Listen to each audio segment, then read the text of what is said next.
ইরানের রাজধানীতে নতুন করে হামলা চালিয়েছে ইসরায়েল। তেহরানের আকাশে বিস্ফোরণের শব্দ, ধোঁয়ার কুণ্ডুলি এবং তারই মাঝে ইসরায়েলি প্রধানমন্ত্রী নেতানিয়াহুর ঘোষণা দিলেন, বিজয় অর্জনের পথে আমরা। মধ্যপ্রাচ্যের উত্তেজনায় এবার সরাসরি তেহরানি টার্গেট। সোমবার ইসরায়েলি বিমান ঘাঁটি পরিদর্শনে গিয়ে প্রধানমন্ত্রী বেনিয়ামিন নেতানিয়াহু বলেন, ইরানের পারমাণবিক ও ক্ষেপণাস্ত্র হুমকি মোকাবেলায় তারা সফলের পথে। ইসরায়েলের সেনাবাহিনীর দাবি, তারা তেহরানের আকাশপথের পূর্ণ নিয়ন্ত্রণ নিয়েছে এবং 1/3 ক্ষেপণাস্ত্র লঞ্চার ধ্বংস করেছে।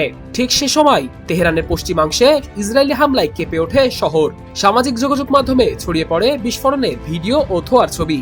ইরানের আইআরজিসি এবং প্রেস টিভি জানিয়েছে, একটি সামরিক ঘাঁটি ও সংবাদ কার্যালয়ে হামলা চালানো হয়েছে। আল জাজিরার সরাসরি সম্প্রচারে ধরা পড়ে সেই বিস্ফোরণের ভয়াবহতা। এদিকে নেতানিয়াহু স্পষ্ট বার্তা দিয়েছেন, যতক্ষণ না বিজয় আসছে, যুদ্ধ চলবেই।